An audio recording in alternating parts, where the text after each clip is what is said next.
Virginia Governor Glenn Youngkin created a tip line to report critical race theory being taught in schools. I had a problem with that. So I wanted there to be an easy, fun, community-oriented way to get this tip line taken down as soon as possible. I coded a tool that allowed people to send song lyrics and lines from the B movie to the tip line. Essentially, it takes the name of a real school, a real city in Virginia, and spits out a very ridiculous report. For example, I have reason to believe Thomas Jefferson High School is teaching race. I overheard a teacher saying, Shoddy had them apple-bottom jeans. It's silly, it's goofy, it's just as unserious as the creation of a teacher reporting tip line itself, which is exactly what draws people to this kind of action. Democracy is just more fun and inviting when you take it into your own hands. After I finished the website, I sent it to my friends at Gen Z for Change. We all posted videos. Thousands of emails were sent from every state in the country and virtually every continent. And we had emails bouncing within 48 hours. Months later, the tip line was quietly officially shut down. Didn't even last a year. Because of the skills of a few, the platforms of many, and the will of hundreds of thousands of meddling kids, unified in our intolerance of injustice, we were far more powerful than a couple people in official positions of power. The stability of democracy internationally requires that we use whatever skills and resources we have to combat hate, bring movements to life, and stand united in solidarity with one another on every corner of the globe. Justice can't wait. So take what's in front of you, get really creative, and cause a ruckus. And I don't believe in the good old days. No, I don't believe in those good old days. That fiction is vicious and essentially garbage. Our best days are yet to come when these fascist motherfuckers will hardly be remembered.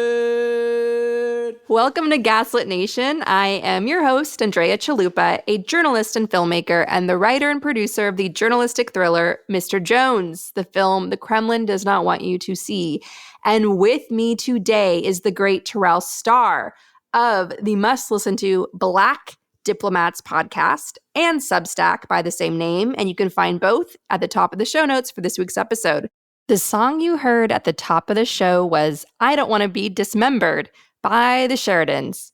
The Sheridans are a London-based DIY band formerly signed to UK indie label Reckless Yes, made up of Adam, Karenina, Sharif, he, him, and Julia, Orly, she, her. They make critical pop for radical purposes. The Sheridans draw on the Black rock and roll tradition, the 1970s CBGB scene, the 90s Riot Girl movement, as well as folk music of various kinds. The Sheridans are trying increasingly to hold their values at center, rejecting competitiveness and scarcity mindsets in the art space. That's very good. I'm going to try that. They say no to stuff all the time, basically. In the context of an ongoing global pandemic, the Sheridans are committed to exploring new models of working as a band without asking folks to attend unsafe shows. They reckon the old thing is over. The Sheridans provided this statement about the song. I Don't Wanna Be Dismembered was originally written in the UK in 2016, a very particular year. Nothing about it was brand new, but it prompted us to be more unequivocally explicit about our values as artists. The song speaks specifically to the tiresome experience of white supremacy. As Toni Morrison says, there will always be one more thing. The song also comes out of experiences of intentional DIY communities, do-it-yourself communities, which are sometimes heartbreaking, and wanting to be absolutely clear about solidarity with other marginalized folks. Adam is an academic historian, and Julia is an anthropologist by training. But we make music because we feel compelled to. Thank you for all the work you do at Gaslit Nation. We've both learned so much from the show about rising dictatorships around the world, how their political movements are connected and disguised, and how important it is to resist them at the earliest stages. Thank you so much, Adam and Julia. We'll post a link to I Don't Want to Be Dismembered on our social media feeds and in the show notes for this episode on our Patreon page. You can find more of the Sheridans' music on all streaming platforms and on Bandcamp at thesheridans.bandcamp.com/. Thanks for sharing your work with us, Julia and Adam. And if you have a song that you would like to submit, look for the link in our show notes. We want to hear from you, all you beautiful musicians out there. Thank you for making your music. The world needs it. And our opening clip was Sophia Angele from her TED Talk, Your Creative Superpowers Can Help Protect Democracy. We will also link to that full TED Talk in this week's episode show notes. And mark your calendars because Tristan Snell, the prosecutor who led New York State's case against Trump and the slush fund known as Trump University, and the author of Taking Down Trump, 12 Rules for Prosecuting Donald Trump by Someone Who Did It Successfully, will join me for a live taping of Gaslit Nation for our community of listeners on February 12 at noon Eastern. An event link will be sent out to our Patreon community at the Truth Teller level or higher on the day of the event. To join us, sign up at patreon.com/gaslit. That's patreon.com/gaslit. Now, Terrell and I had one of our cinematic weekends. We're going to share this with you now because we went and saw a film that is one of the Oscar-nominated Best Pictures, but it's also a mirror to what we are up against today. And that film is The Zone of Interest, all about the family, the commandant who built and ran Auschwitz and the wonderful time he had there with his family, including his wife, Marjorie Taylor Greene. I mean, including his wife, the Queen of Auschwitz. You have to see this film. And so we're going to discuss it now, but I want to just go into a bit of the history. Rudolf, his last name is pronounced Höss. Rudolf Höss grew up in a strict Catholic household. He was an early fan of Hitler's. He engaged in extreme terrorism for the Nazis, spent some time in jail in the 1920s. When Hitler came to power, Höss quickly rose up the ranks, building and overseeing Auschwitz, the largest and most efficient of the Nazi killing machines. He himself put the estimate at over 3 million were killed there. Historians who have taken a hard look at the numbers over many decades put it closer to 1.1 million people exterminated there. But what's important is to know that Auschwitz was the most notorious, biggest of all the death camps.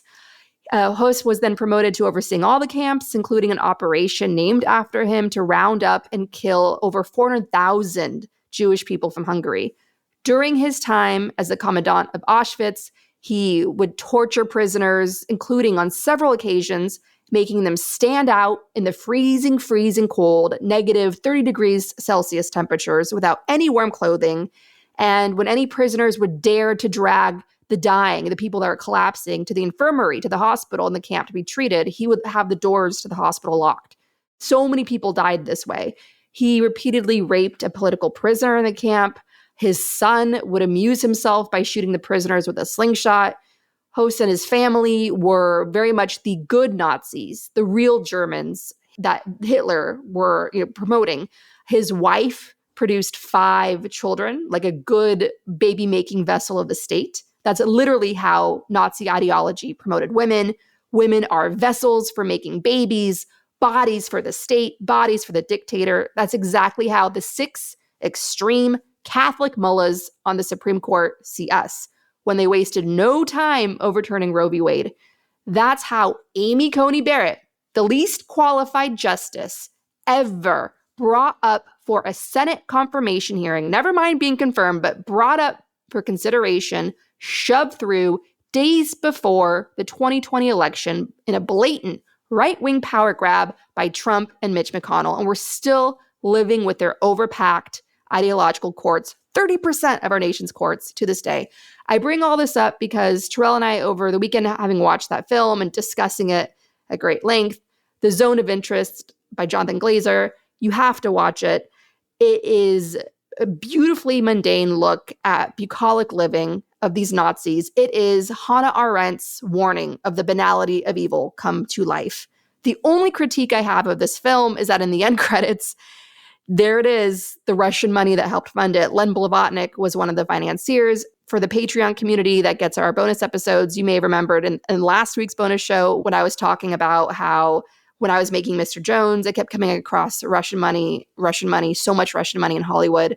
And it sucks to see a film that you love so much made possible by Russian oligarch money. Len Blavatnik showers money, for instance, on the Council for Foreign Relations, whose president, Richard Haass, is blatantly trying to force Ukraine to stop fighting and spreading all sorts of disinformation on cable news against Ukraine's war and speaking very much like a paid Russian shill. So this is an example of how it's so hard to escape Russian money in the entertainment industry. But with that aside, The Zone of Interest is a remarkable film. Just, you have to see it because I've never seen a movie this powerful on the Holocaust since Schindler's List, and it's very much worth all the attention that it's getting. And I want to also share, sort of along the theme of last week's episode, looking at the sociopaths among us, how 1 in 4 Americans, according to one Harvard psychologist, are sociopaths. Along that thread, there was an American psychologist by the name of Gustav Gilbert, who was brought in by the Allies during the Nuremberg trials because he spoke fluent German. And the Allies felt it was really important to have dignity in the process, transparency in the process. So they brought in this psychologist to be there for these Nazis on trial so that they would have someone to talk to and could remain calm throughout these proceedings. And of course, this turned into an extensive study on the very nature of evil. And the psychologist, Gustav Gilbert, famously recorded his findings on Hitler's henchmen and dissecting their minds.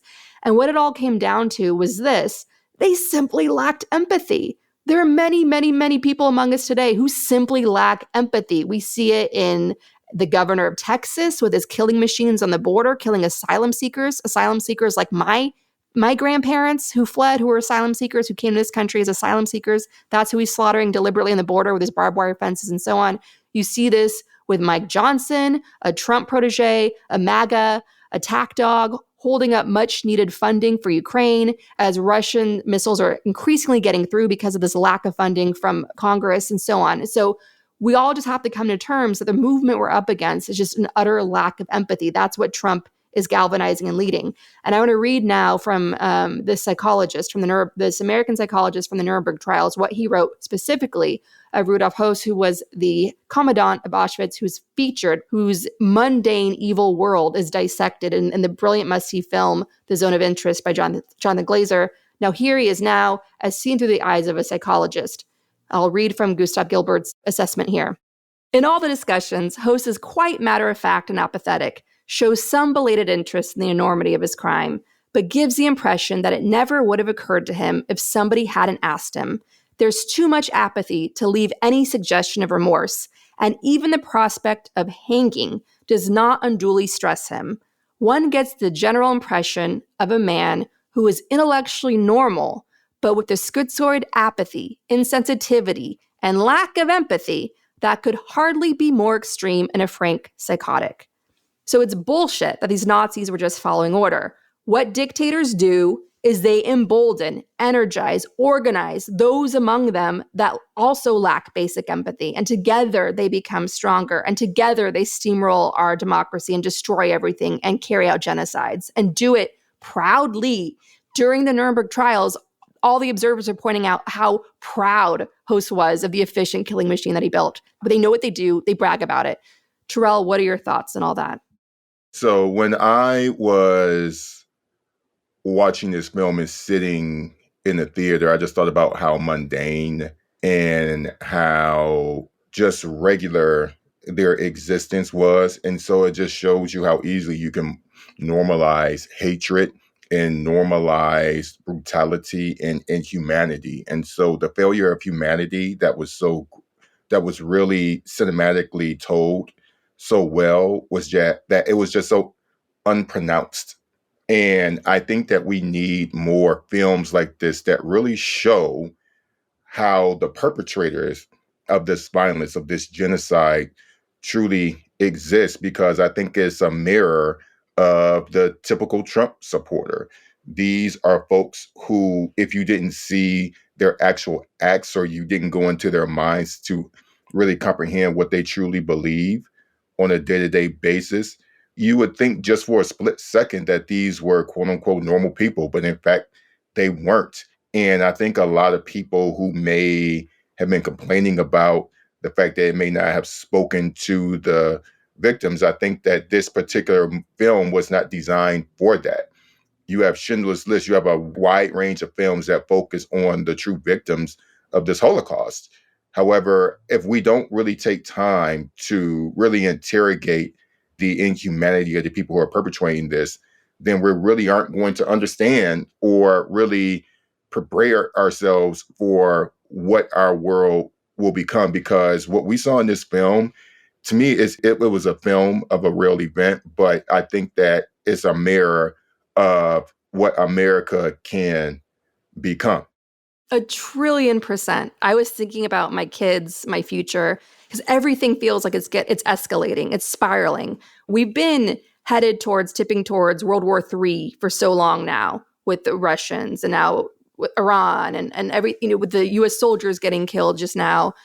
Just everything feels like it's spiraling and escalating, getting more and more out of control. And so this feeling that we're just going to lose control and reach this tipping point of just an explosion of mass violence coming. Hopefully the center holds and the progressives clean house on this all-important state level where we really need them to be energized and active, and we can build another world, because another world is possible.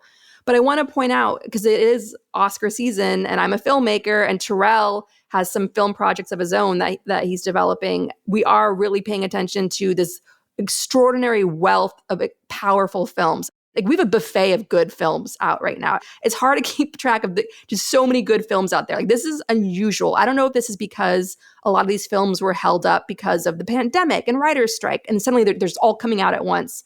I can't recall another time there's been just such an extraordinary long list of powerful films that are all equally deserving of these Oscars. And many that were also deserving that weren't even nominated or make the cut. One film I'm going to remind everyone that listens to this show and loves the show that has to watch is Anatomy of a Fall. And the reason why I bring it up is because that film stars Sandra Hüller, who's a wonderful German actress. She also stars as the Queen of Auschwitz in The Zone of Interest. She plays Hosse's wife. And it's amazing to compare those two roles, because in Anatomy of a Fall, she plays a badass, powerful woman who's put on trial. And her lesbian fantasies are put on trial, and her lesbian affairs are put on trial. And she's like unapologetically powerful. And the way she carries herself, take her or leave her. You know what I mean? She's not there for you. She's there for her own self-satisfaction. She's a strong woman coming into her own. And she gets a lot of public heat and scrutiny for that. And then to watch her play the perfect, ideal Nazi wife in The Zone of Interest, and watching her walk around in these scenes bow-legged, like she's shat out too many children for the Nazi state. It's just so perfectly done. Just the contrast between these two characters and how she physically embodies them so differently. So these are two films you absolutely have to watch for just her alone, for these character studies, playing two very different women. Like, one woman was mind-fucked, told that your body belongs to the state. You're only good for bearing us children. And she physically portrays that beautifully. And in this other movie, Anatomy of a Fall, she's literally put on trial for daring to satisfy herself as a woman. And so just stunning performances. And I think those two films, those two roles really have to anchor this Oscar season. More people need to pay attention to her. So that's my take as a filmmaker. And what's unfortunate is that there are films that they got a lot of nods, but the women who directed them did not get the nod. Oh, fuck yeah, we talked about that. There are too few women who did not get nominated for Best Director. And I think the biggest tragedy in all of that is we don't encourage, well, at least from the award standpoint, we don't encourage new ways of looking at the world and just looking at ourselves and looking at society.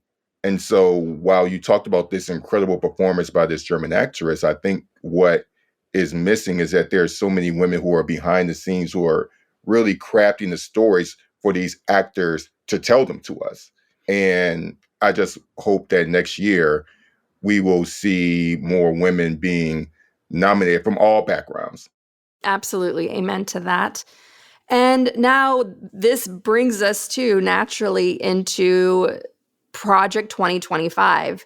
Trump posted a 3-minute video listing all the ways he plans to massively purge our government and destroy his enemies, namely our system of checks and balances, which is barely hanging on as it is and absolutely will not survive Trump back in power. This is a campaign video. In it, he outlines what's known as Project 2025, his plan to do a mass purge of our government, replacing tens of thousands of non-political government employees with Trump loyalists. We will play the first 2 minutes of this now. I plan to dismantle the deep state and reclaim our democracy from Washington corruption once and for all, and corruption it is. First, I will immediately reissue my 2020 executive order restoring the president's authority to remove rogue bureaucrats, and I will wield that power very aggressively. Second, we will clean out all of the corrupt actors in our national security and intelligence apparatus, and there are plenty of them. The departments and agencies that have been weaponized will be completely overhauled so that faceless bureaucrats will never again be able to target and persecute conservatives, Christians, or the left's political enemies, which they're doing now at a level that nobody can believe even possible. Third, we will totally reform FISA courts, which are so corrupt that the judges seemingly do not care when they are lied to in warrant applications. So many judges have seen so many applications that they know were wrong, or at least they must have known. They do nothing about it. They're lied to. Fourth, to expose the hoaxes and abuses of power that have been tearing our country apart, we will establish a Truth and Reconciliation Commission to declassify and publish all documents on deep state spying, censorship, and corruption. And there are plenty of them. Fifth, we will launch a major crackdown on government leakers who collude with the fake news to deliberately weave false narratives and to subvert our government and our democracy. When possible, we will press criminal charges. Trump is literally campaigning on carrying out a dictator's purge. In this video, he throws in some catnip for anyone with common sense, saying that he will end the revolving door of corruption in Washington by banning government workers from taking jobs in the industries they were tasked with regulating. That, of course, sounds great. We're all for that. But here's the thing. Trump made these sorts of promises back in 2016 when he promised to take on Wall Street. He framed Hillary Clinton as the Wall Street candidate. Meanwhile, he comes to power on this fake populist message, fools everyone. And who does he hire? One of the first hires was Gary Cohn, Mr. Wall Street himself. Gary Cohn being the president and chief operating officer of Goldman Sachs, otherwise known as Government Sachs, because they have their executives, former executives in governments around the world.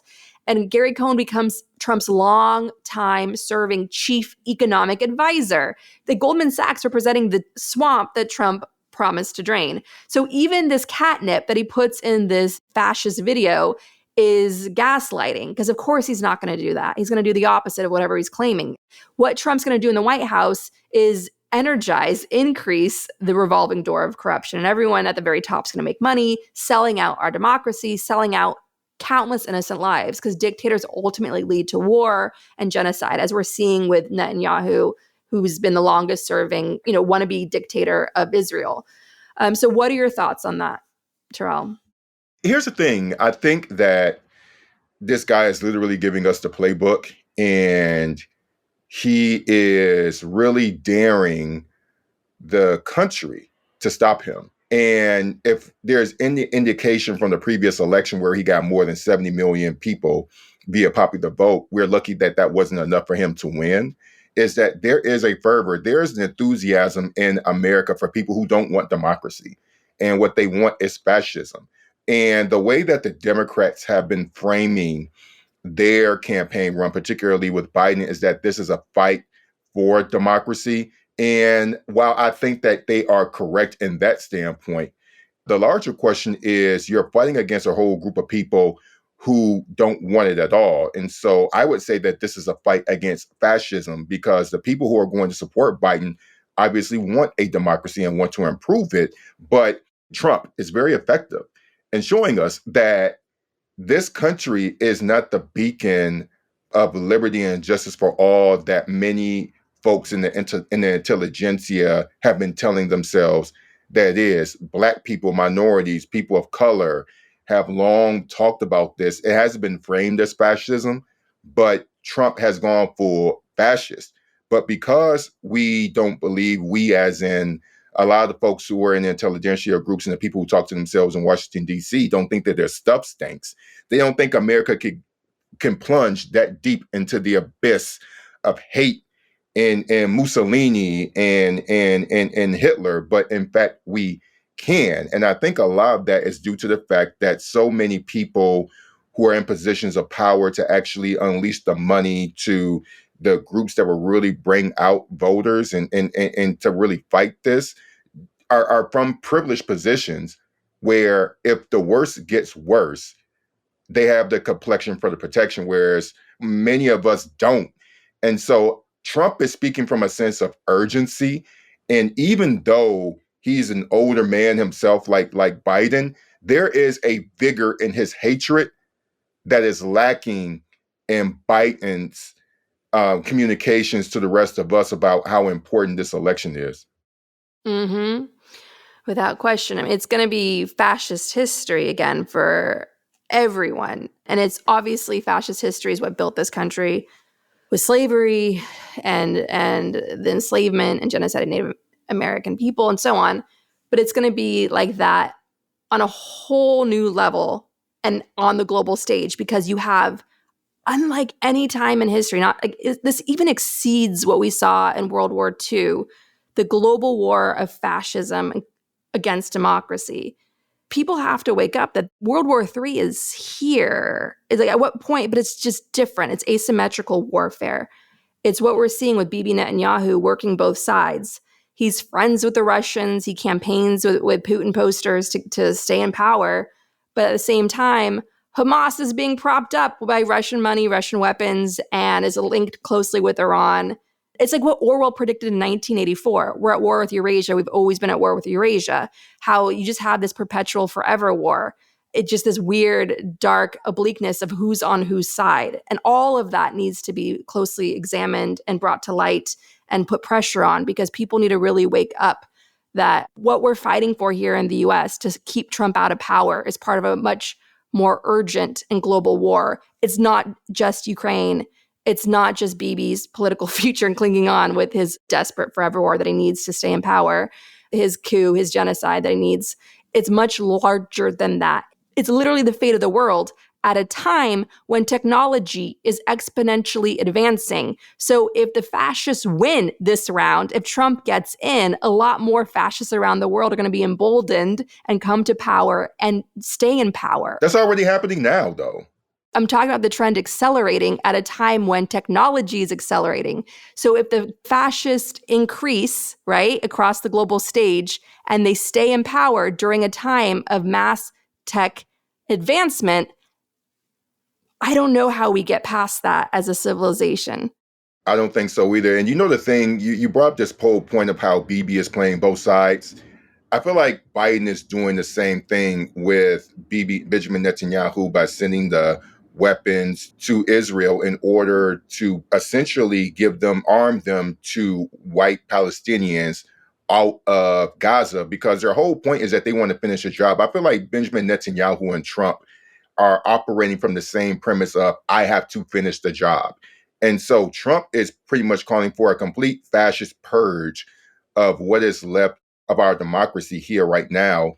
And people don't think that a lot of damage can be done in 4 years, but in fact they can. They just have to look at his first term. But when we look at Benjamin Netanyahu in the both sides that he's playing, Biden is trying to do that, but he's not doing as good a job of it because Benjamin Netanyahu is a lot more evil than Biden is sympathetic. You know, the thing with Biden is that I do believe that he comes from a place of sincerity, but his politics and the way that he came up through the Senate has not built him to be the person that he needs to be in this time.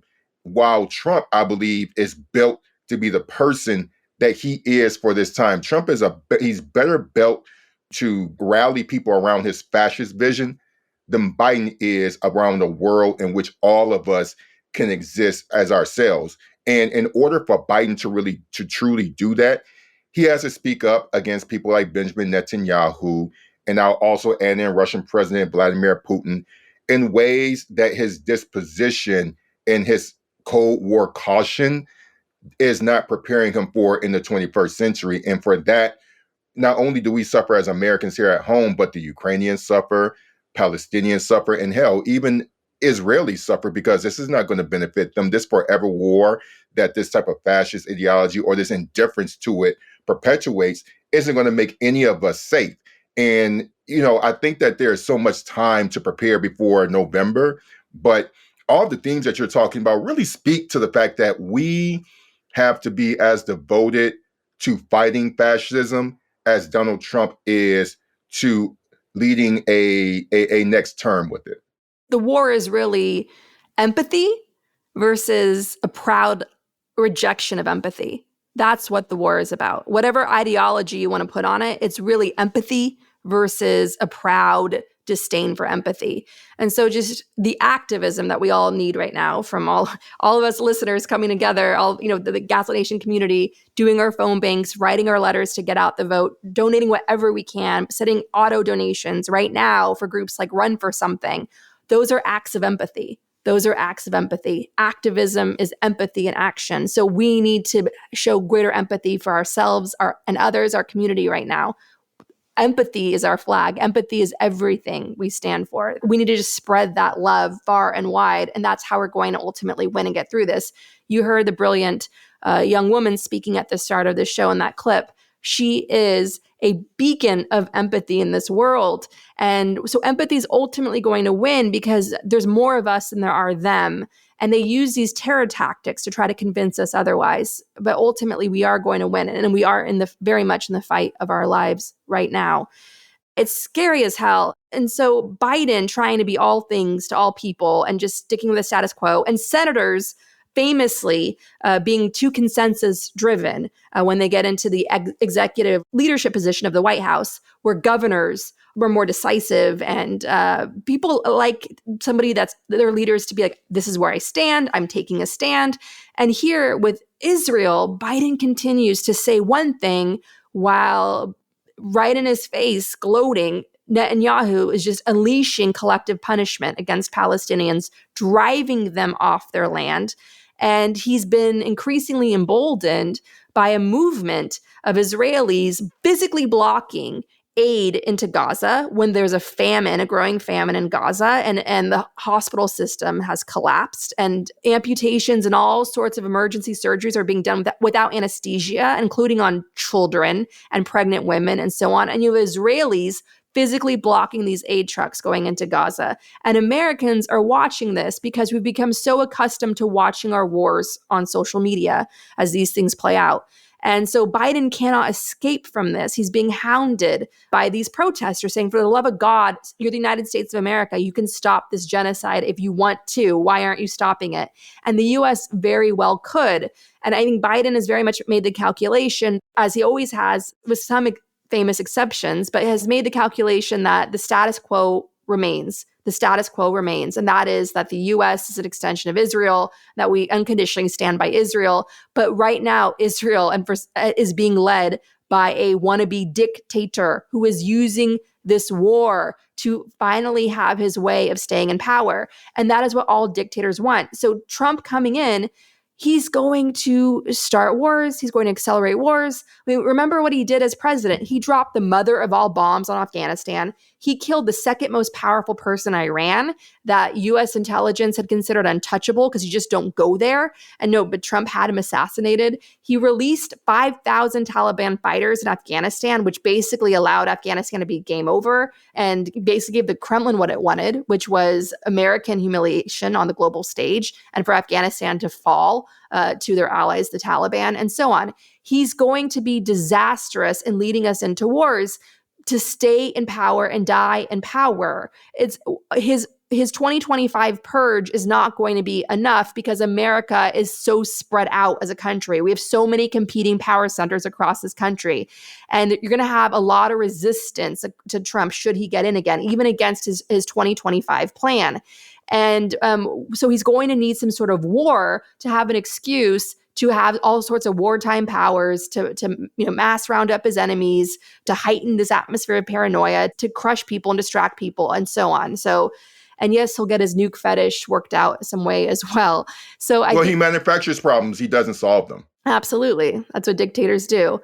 There was a glimmer of hope or some sort of a bit of a enjoyment where a judge just ordered Trump to pay E. Jean Carroll $83.3 million in her defamation lawsuit. That's in addition to $5 million he already owes her in a previous case where a jury found that Trump, yes, did sexually abuse her and then defamed her. Trump literally grabbed Carol by the pussy. How many other women has he done this to? Carol, of course, has the means. She has the celebrity. She has the money. She has the support network to go after someone like Trump. She has the war chest to go after the war chest, and that's how she was able to do it successfully. But Trump himself has admitted in that infamous Access Hollywood tape from 2016 that he grabs him by the pussy. How many more women out there who do not have Carol's means have their own cases that they could win against this serial rapist? Well, I mean, think about this, Andrea. Like, even though she has the resources to go after him, does she have the energy and the emotional bandwidth to continue doing this? Because he's going to appeal. And this woman, I believe she's in her late 70s to early 80s. She's right around that range. I'm pretty sure that this lady, if she has grandchildren, would rather spend that time doing that or hiking or whatever it is that she's doing, as opposed to dealing with this sexist, egotistical maniac in court. I don't think she wants to spend her remaining days reliving this very traumatic, horrible experience. And so at some point, we really have to have a larger conversation about how easily people dismiss misogyny in politics. But, misogyny is a part of the fascism. The movie that we saw, this character, and I forgot her name in the film, but essentially Marjorie Taylor Greene. This is Marjorie Taylor Greene. Her whole ideal was to exist for a man. That was her existence. She was producing children for this population of German children. She was a vessel and nothing more. She was not a full human being, and Mrs. Carroll was not viewed as a human being in all of this. And so while I definitely admire her courage and her tenacity, I just wish that there would be something that would make him stop. And unfortunately, we do live in a country of laws where you do have the right to appeal. It's just that unfortunately that with Trump, none of this is going to stop him, because one of the questions that her lawyers posed during this trial was, how much will it take to make him stop? And we would hope that 83 million would be enough to make him stop, but he has enough to appeal, in which I don't know if it could go all the way up to the Supreme Court, but he's going to continue to try. And none of his supporters care, because he is manifesting their white supremacist fantasy, because they too want to be in a situation where women, the MAGA women, will continue to birth vessels. There'll be vessels and they're producing babies for his MAGA state. And so that's the whole objective. In him disrespecting this woman during her trial is a manifestation of that. It just brings so many parallels to the film. And I really think that this manosphere environment that we're living in right now, where the Andrew Tates of the world are literally going across the world, going to Romania and exploiting the economies of those locations, and for their own gain, it is something that is, and I hate to frame everything as a national security environment, but just for our own security as human beings, men and their sexism will be the death of all of us, because this type of sexism, they think is sustainable for them, but it's not sustainable for a healthy environment in a nation for any of us. No, it's self-destructive. Societies have been shown to decline when half the population, when women are abused, psychologically abused, physically abused, meaning they're cast into the role of second-class citizen, right? Their rights are denied. They have these restrictive laws, and those restrictive laws are a form of emotional, mental abuse because you're denying their humanity. You're trying to treat them less than, and that sort of hate becomes internalized, and it sort of inflicts this mental health crisis on the women that are subjected to that. And society as a whole starts to decline because you're losing half of your population and their potential for advancing society, for advancing solutions across all fields. And so that's what we've seen throughout history is once you contain the women, that's game over for you. And that's what Marjorie Taylor Greene, Amy Coney Barrett, and these other queens of Auschwitz that are trying to dismantle our democracy, that's what they're leading us towards. Like they're selling. I just can't believe you're calling them the queens of Auschwitz. I'm just still thinking about that. Well, that's how I see them. Like when we were watching the Zone of Interest, I was like, oh my God, I'm going to make 5,000 phone calls this year to get out the vote. You know, I was like really doubling my quotas for myself and for all of you Gaslit Nation listeners, because failure is just not an option this year for us. It is not an option, everybody, okay? I know Biden is falling so heartbreakingly short when it comes to Gaza and Palestine. I see all the protests and I admire greatly all the people who are standing up to him, including to his face, because that is so urgently needed. And those people are on the right side of history. And people that don't understand that are clearly not watching the horrific videos of children being buried alive in rubble in Gaza. It's not right what is happening there. And the whole judgment of history and the eyes of the world are on that. And that is the global consensus right now and will be forever anywhere that honest historians exist. I think the best thing that we all can do is, while we definitely respect their positions, and you know, for my newsletter, I've written extensively about this issue and how much I support them and how I actually admonish those who confront them with these reductive talking points of Trump will be worse. These people know that. I think the best thing that we can do as supporters and standing in solidarity is recognizing their agency and not insulting their intelligence and being like most people who respond to them with reductive talking points that don't speak to the heart of who they are as human beings, which is what the Biden administration is failing to do. And in the interim, we definitely want Biden to win, but we also want him to be held accountable for his poor decision-making. And so we can hold space for them while not insulting them. And we've done a great job of that since this whole thing started. And then we can also do what we can, get on the phone banks. I'll be helping you and getting people out to vote. So I think that multiple things could be true at once. Now, I wish that more people would exercise the intellectual and emotional dexterity to realize that. What we have to understand is that this election is bigger than Biden. It's bigger than Biden. And the reality is the way our government works is the all-important quality of life issues, funding for public schools, safety in our environmental regulations, clean drinking water, gun control laws, on and on the list goes. Those all-important quality of life issues are determined on the state level. So our phone banks this year are going to be driving to get out the vote on the all-important state level and flipping governments from red to blue and denying the far right any power in the states. That's what we're going to be focusing on, the all-important state level, because that's where you can protect voting laws, strengthen voting laws. You can fight back against the Nazi-level lawfare being waged against LGBTQ plus people, especially trans people. And so that's where we're really focusing on quality of life issues in the all-important state level and thinking bigger than Biden, because another world is possible. All this doom and gloom you hear all the damn time in the grim and increasingly grim news cycle, that's one alternative. But we are building another alternative, and that is a palpable alternative. It's happening. If you heard my interview, with Sister District, with Lala Wu, one of the founders of Sister District, what that exemplified was that the 2018 blue wave isn't over.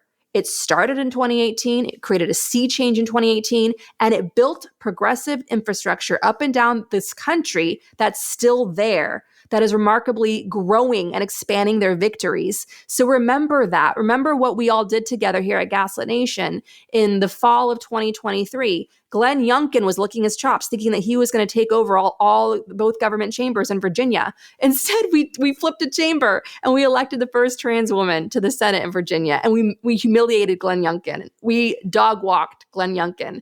It was beautiful. We did that. And so just remember, another world is possible. We are building another world. And I cannot wait to be an old ass woman with my whiskey bottle and my missing teeth and just cackling to myself, looking at like this extraordinary world that we built and all these badass women and all these badass non-conforming people and just all of this extraordinary technology used for good, used for empathy to make a livable planet and making a safe, sustainable future for all life on this planet. Like, life is going to win. Creativity is going to win. Good is going to win. Empathy is going to win. Okay? That's what we're building here together. Don't ever lose sight of that. Another world is possible.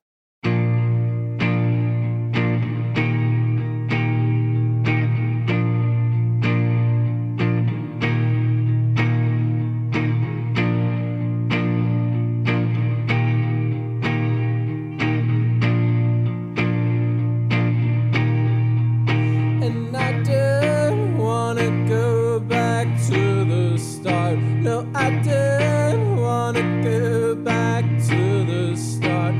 I just can't live in any other time than now. Whoa. And I would just sit here and explain. No, I would just sit here and explain how the deck is stacked in so many ways you can't see.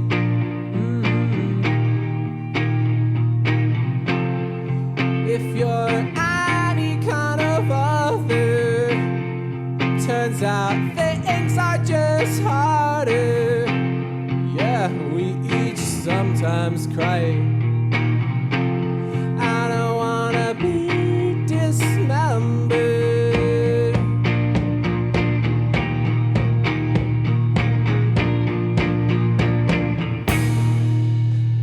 And I don't believe in the good old days. No, I don't believe in those good old days.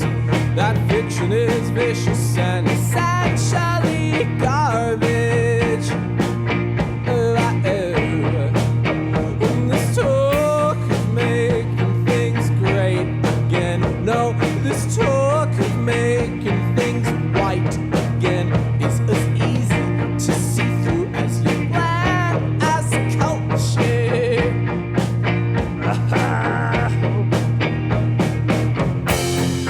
If you're any kind of other, turns out things are just harder. Yeah, we each sometimes cry. I don't wanna be dismembered.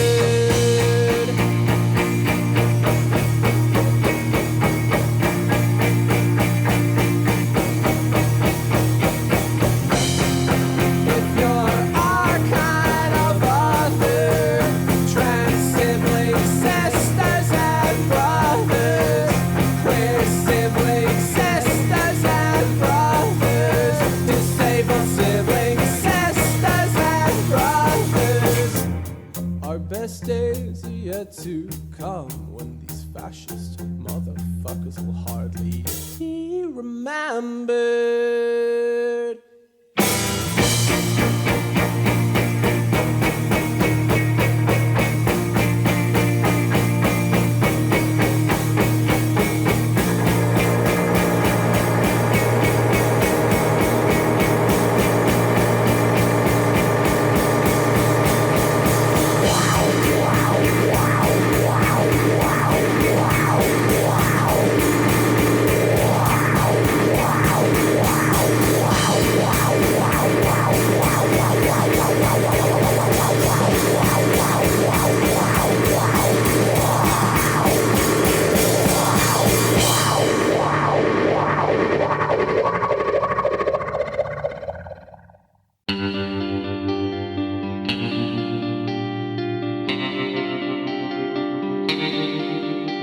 Our discussion continues, and you can get access to that by signing up at the Truth Teller level and higher on Patreon at patreon.com/gaslit. To help civilians caught in the crossfire of the Israel-Hamas war, donate to Doctors Without Borders at doctorswithoutborders.org. We also encourage you to donate to the International Rescue Committee, a humanitarian relief organization helping refugees from Ukraine, Syria, Afghanistan, and Gaza. Donate at rescue.org. And if you want to help critically endangered orangutans already under pressure from the palm oil industry, donate to the Orangutan Project at theorangutanproject.org and check your products for any palm oil and research very easy ways online on how to do that. Gaslit Nation is produced by Andrea Chalupa. Our production manager is Nicholas Torres, and our associate producer is Carlin Daigle. Our episodes are edited by Nicholas Torres, and our Patreon exclusives are edited by Carlin Daigle. If you like what we do, leave us a review on iTunes. It helps us reach more listeners. And check out our Patreon. It keeps us going. Original music in Gaslit Nation is produced by David Whitehead, Martin Vissenberg, Nick Farr, Damian Arriaga, and Carlin Daigle. Our logo design was donated to us by Hamish Smith of the New York-based firm Order. Thank you so much, Hamish. Gaslit Nation would like to thank our supporters at the producer level on Patreon and higher: Withrow C. Newell, Lily Wachowski, Kenny Main, Ellen McGirt, Larry Gasson, David Collier, Karen Heisler, Ann Bertino, David East, Ida, Joseph Mara Jr., Julie Matthews, Mark, Matthew Womack, Sean Berg, Kristen Custer, Emmy, Kevin Gannon, Mike Christensen, Sandra Collins, Katie Masuris, James D. Leonard, Leo Chalupa, Carol Golstad, Jason Benke, Marcus J. Trent, Joe Darcy, Ann Marshall, Jeremy Lewis, Treekve, D.L. Singfield, Nicole Spear, Abby Rode, Jans Alstrup Rasmussen, Diana Gallagher, Leah Campbell, Jared Lombardo, and Tanya Chalupa. Thank you all so much for your support of the show. We could not make Gaslit Nation without you.